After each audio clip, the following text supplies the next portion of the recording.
Why is it that the people who know the least often think they know the most? Why do some individuals who seem to lack wisdom act as though they have all the answers? It's an intriguing, even frustrating phenomenon that plays out in our everyday lives. You've probably encountered them, the people who talk with confidence, as if their word is law, even though their ideas are dangerously off the mark. They seem to be blissfully unaware of their ignorance, and to the casual observer, it can appear that they believe they're smarter than everyone around them.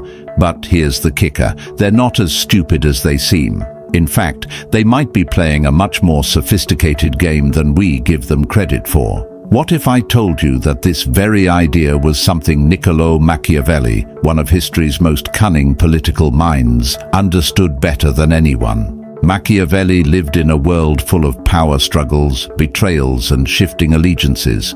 He was no stranger to the ways in which power can be manipulated, and he grasped something fundamental about human nature that still resonates today: the concept of perception versus reality. In Machiavelli's eyes, it wasn't about being truly knowledgeable. It was about appearing to be knowledgeable. People, he understood, often confuse confidence with competence. It's this very concept that Machiavelli mastered, a kind of brilliance that's so subtle, so well executed, that it allows the less competent to rise to the top, often while the truly wise stay hidden in the shadows. But Machiavelli's insights don't just stop there. In his writings, particularly in The Prince, he outlines strategies for politicians and leaders to maintain power, even if they lack the intellectual depth or moral integrity we might expect. He knew that a powerful persona, confidence, decisiveness, the illusion of knowledge, could easily sway public opinion, distract from weaknesses, and convince others that a leader had the wisdom to rule, even if they didn't. So, what does that mean for the rest of us? It's a game of appearances, a game in which being seen as smart is often far more important than actually being smart. Now, you might be wondering, how does this relate to the stupid people who believe they're smart? The answer lies in something Machiavelli understood about human behavior: the desire for status, respect, and control. In a world where appearances often outweigh substance, those who project intelligence, regardless of their true understanding, can manipulate situations to their advantage. They become the puppeteers, while the genuinely intelligent, who are often more humble, reserved, or even self-critical, are pushed to the sidelines. But here's the real twist. The stupid people who think they're smart often do it in ways that are so calculated, so deliberate, that their perceived ignorance may, in fact, be part of a much larger, more Machiavellian strategy. The tension builds here because the lines between intelligence and manipulation are often blurred, and the consequences of this kind of behavior can be far-reaching. But can we really call them stupid? Or are they just playing a much more dangerous game than we realize? Stick with me, because the story doesn't end here. We're going to dive deeper into Machiavelli's mind, uncovering the secrets of how he would have navigated a world full of people who think they know it all. And trust me, by the end of this video, you'll see just how brilliantly stupid people can be. This is the beginning of a journey into the psychology of power, perception, and intelligence. It's a story that will make you question everything you thought you knew about what it means to be smart. But the real question is, when you see someone who seems stupid but acts like they're brilliant, how can you tell if they're actually the ones in control? The answer, my friends, is more complex than you think. Stay tuned. To understand why some people seem to operate in this curious state of overconfidence, we need to dig deeper into human nature, psychology, and of course Machiavelli's teachings. Let's think about it for a moment. In almost every group or social situation, there's always that one person who dominates the conversation. They speak loudly, argue passionately, and make claims that sound convincing, even if their actual knowledge on the subject is, at best, questionable. They may not have the depth of understanding, the nuance, or the experience that others have, but they make up for it with their boldness. And here's the thing, boldness is often mistaken for intelligence. Confidence is contagious, and once it catches on, people start to believe it too. Machiavelli understood that better than anyone. He knew that perception is everything. In his time, if you were able to project strength, wisdom, and decisiveness, even if you didn't possess those qualities, people would follow you. They would trust you. They would admire you. It's not about whether or not you actually have power. It's about convincing others that you do.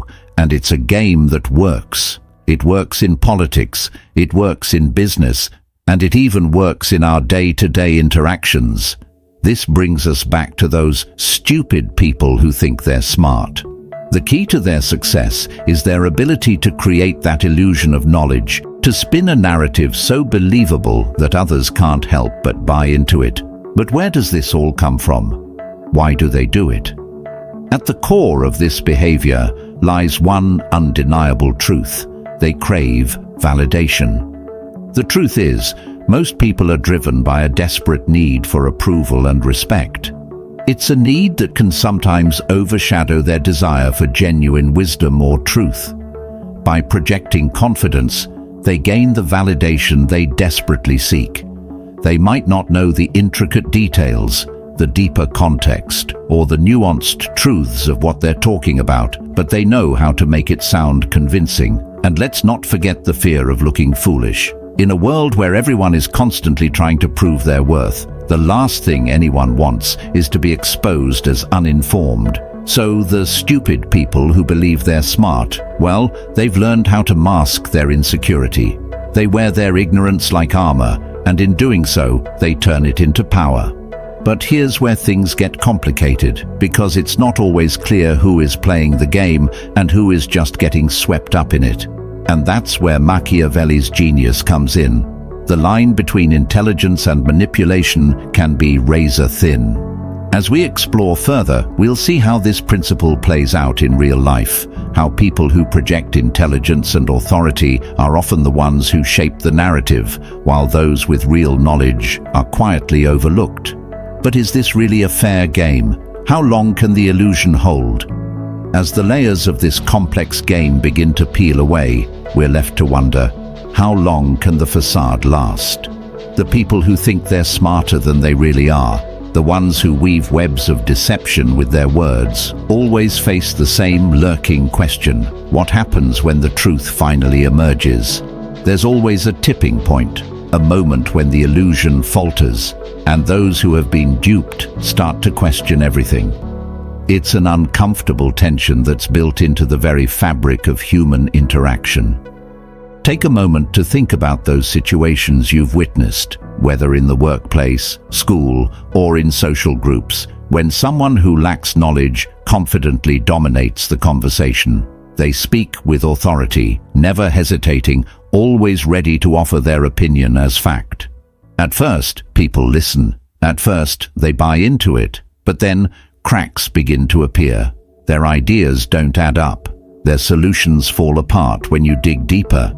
Suddenly, you realize that beneath the surface, they've been skating by on charisma and sheer audacity. It's like watching a magician's trick slowly unravel, revealing the simple sleight of hand that made it all possible. But it's not just about these individuals. There's a wider, more unsettling question at play here. Why do we, as a society, allow this to happen? Why do we let people who don't have all the answers carry on with their pretense of wisdom? The issue goes beyond the individual. It's systemic. It's the very nature of our culture to elevate those who seem to have the answers, even when they don't. The truly knowledgeable, those who are humble and reflective, often stay in the background, overshadowed by those who shout the loudest. It's a disturbing reality, one that Machiavelli understood well. He saw how power and perception could be manipulated, and it's a game that continues to be played today. But the question remains, what happens when the facade cracks? What happens when people start to realize that they've been misled? That's where the real story begins. And trust me, it's a story that's about to take a twist you won't expect. As the illusion of competence begins to crack, A sense of unease takes hold. You start noticing the little inconsistencies, the ones you overlooked before. That confident speaker, the one who always seems to have an answer for everything, begins to falter. Their words become less convincing, their arguments thinner. At first, it's barely noticeable, a slip of the tongue here, a missed detail there. But then it starts to pile up. Questions arise that they can't answer. The cracks in their carefully constructed image widen, and those around them begin to feel the weight of doubt. It's a dangerous place to be, caught between the illusion of power and the reality that it's all built on a house of cards. And while the person in the spotlight scrambles to maintain control, the people watching, those who have trusted their expertise, begin to shift uncomfortably. They start to question everything they've been told. Trust, once fragile, begins to erode. The once confident speaker tries to pivot, to redirect the conversation, but the seed of doubt has already been planted. It's clear that something is off, something's wrong, but no one dares speak it out loud just yet. The tension grows, building toward a breaking point. It's not just the person who has been exposed who stands to lose. It's everyone around them. The followers, the supporters, the ones who bought into the narrative, they now face the ugly truth. They've been played. And just when it seems like the moment of truth is at hand, when the house of cards might finally collapse, there's a sudden shift, a distraction. A new narrative emerges, one that forces the focus away from the flaws, away from the cracks. The question is no longer about knowledge, it's about control. But the deeper you look, the more you realize the story is far from over. The biggest twist is still to come. Who will rise from the ashes of this collapse? And who will be left to pick up the pieces? It's a race against time, and the stakes have never been higher. Just when it seemed like everything was about to collapse, the unexpected happens. The one person who was supposed to be exposed, who was bound to be taken down for their arrogance, their shallow knowledge, suddenly turns the tables. They don't shrink back. They don't retreat. Instead, they embrace the chaos, spinning it into an even bigger narrative, one that no one saw coming. They turn the tables and shift the focus from their own flaws to the flaws of others. It's a masterful play, a Machiavellian move at its finest. What's more dangerous is that it works. In an instant, the attention of everyone shifts away from the cracks in their facade. The room, the crowd, the audience, all eyes move away from the emperor with no clothes, and they're now focused on a new target, the ones who dared question them. It's the ultimate distraction. The doubts that had once simmered beneath the surface are now redirected, and in their place, a new narrative emerges. The real enemy is no longer the person who has been bluffing their way through, but anyone who challenges their authority. Suddenly, those who were skeptical, those who had begun to see the truth, are now on the defensive. The stakes are higher than ever. The person who was supposed to be exposed is now a hero in the eyes of the very people who once questioned them. It's a vicious cycle that plays out time and time again. The power of perception, the mastery of manipulation. This is what Machiavelli warned us about. He wasn't just talking about kings and politicians. He was talking about anyone with the ability to shape a narrative, to shift the focus, to control the message. And right now, this person has control over the message. But here's where the tension really ramps up. The followers, the ones who had started to question everything, begin to question themselves. Were they wrong all along? Did they miss something? Did they get caught up in a game they didn't understand? Doubt creeps in, not just about the speaker, but about their own judgment. This is the perfect storm. The person who was once vulnerable has now turned into an even more dangerous force, and it's impossible to tell who will come out on top. Everyone is left wondering, who really holds the power now? The tension reaches its peak when, just as the mastermind behind the manipulation begins to bask in their false victory, something shifts. A new figure enters the scene, someone who had been in the background, quiet and unnoticed until now. This person is not loud, they don't speak with the force or authority that the others do, but they are calm, composed, and their words, when they speak, carry the weight of truth. It's someone who's watched the drama unfold, who has patiently waited for this exact moment, and now they make their move.